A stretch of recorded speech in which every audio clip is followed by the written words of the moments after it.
My name is Aaron O'Donnell. I'm doing a presentation on health and safety program for Northville City Fire Department. So first thing we're going to go over is just a brief introduction. So Northville City Fire Department is a paid-on-call fire department, roughly 50 employees. We do cover a total of 4 square miles because we do cover 2 cities. Though we are Northville, we also cover Plymouth City also. Altogether, a total of 15,458 residents. We are a BLS department, which means basic life support. So we do have a ALS, or advanced life support provider, and that provider's HVA Huron Valley Ambulance. So trying to get going in our health and safety program in a combined effort between Northville City Fire Department and Huron Valley Ambulance. We will be developing a health and safety program that benefits both Northville and both cities. The community paramedic program is something that can be started, and it will serve as both emergent and non-emergent healthcare for 24/7. So what that means is, if you have a ECHO unit, someone who is a community paramedic licensed, they can be running these non-emergent calls, and then if something happens, they can run a emergent call as well. So a little bit of the program. Altogether, we run 2,492 medicals in 2023, broken down through emergent, non-emergent, and non-transported. So we're going to be focusing a lot on these two numbers here, the non-emergent and the non-transported ones, that the community paramedic can hopefully take care of. On top of that, the community paramedic can also do blood draws, assessments, symptom management. They can portion out medications, things that would be reported from a doctor. Now, the actual development would be between staffing. You would have 3 on duty, 2 full-time, 1 part-time, 10-hour shifts, 4 days per week.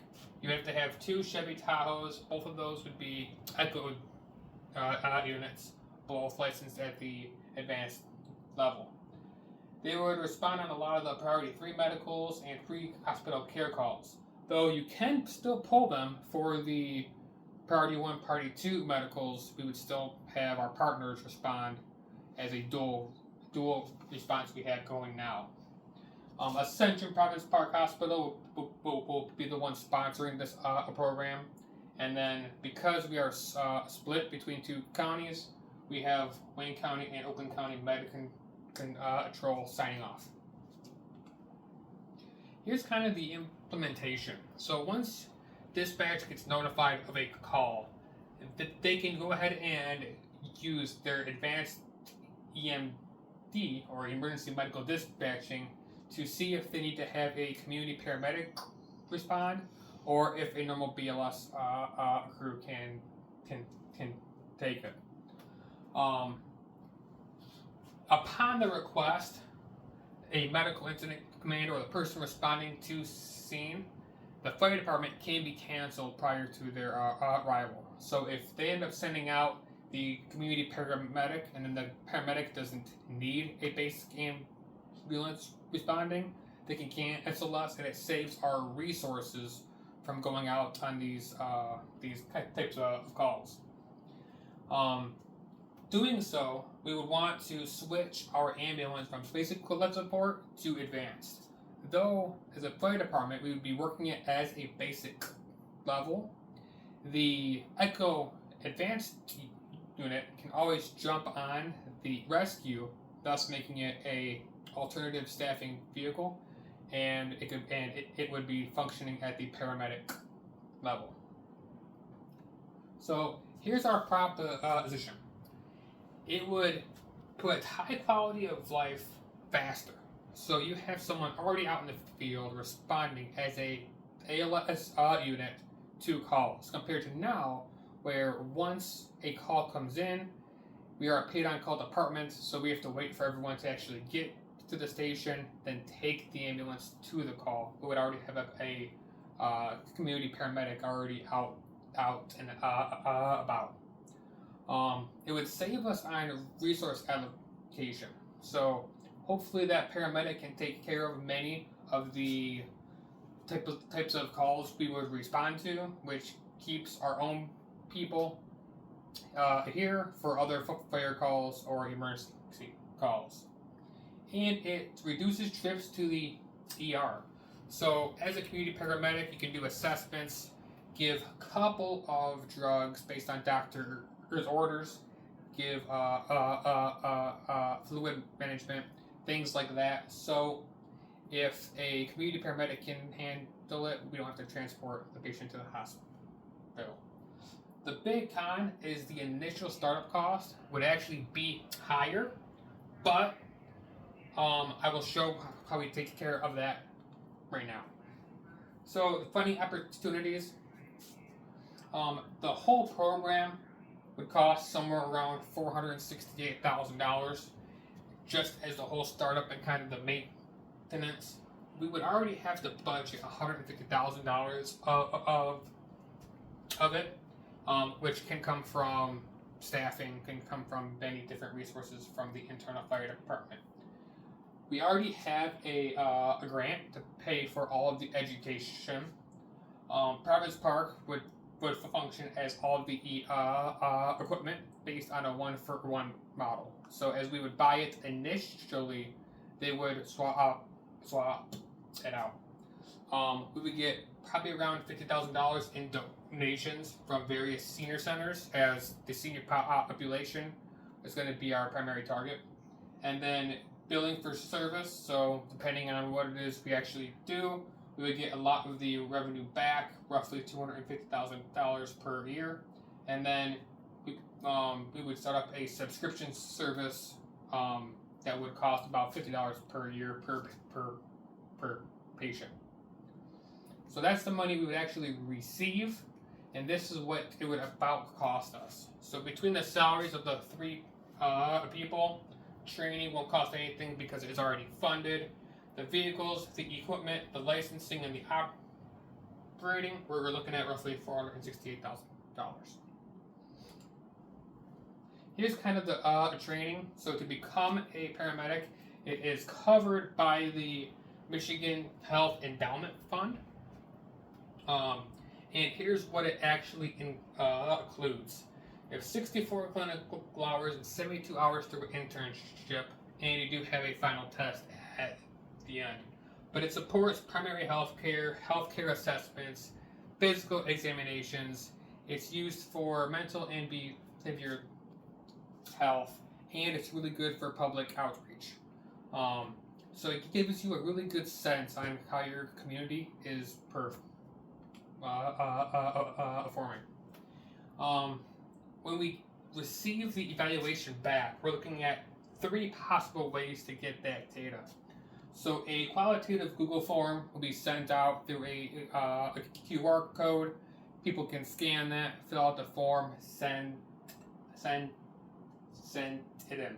A quantitative data will be tracked in our medical data on how many trips we're taking to the hospital compared to last year, and also in our medical data on how many resources we actually tied up compared to last year. And then the qualitative mail-in letter. Some people may not know how to use a phone or a QR code, so we'll have a mail-in letter available as well. Well, the results that we actually received back were actually really, really good. The qualitative information, the happiness based on a 1 to 10 scale, we roughly received at about an 8.9. You know, what we're being told through the documents is that people are feeling healthier and more taken care of, feeling much more independent, not having to go to the doctor and the hospital as much, and it's good for their mental well-being. not being transported and getting that self-confidence taken away. The quantitative information, looking at what it has reduced. On average, we were transporting 141 calls per month. We're down to 91. Predicted for the whole year from 2492 to 2071. If you look at the number of available units, we went up from 2 to 3, trying to keep our ambulance back for other calls. And our number of staff, we actually up from 4 to 5 by hiring the extra community paramedic. So, in summary, we would not only deliver this health and safety function to make better quality of life for our citizens, but it would also strengthen the community that we already have. Knowing the issues are only half the battle. To do something about them is what's going to be, I think, the driving force on making our city a little bit healthier. And if you look, we've going through different funding opportunities. Most of this is already paid for, and we would have 3 extra sets of hands. The community paramedic program, it's a advanced healthcare model. It's used to show how a proactive patient-centered service can be aimed and accessible to everyone 24/7. So, and it's really targeting that high-risk population, which is the 72 on up, where we're seeing most of the aborts. So, here's my references slide. So, I got a lot of the information from the HVA or Emergent Health Partners websites. And that's it. Thank you. Woo!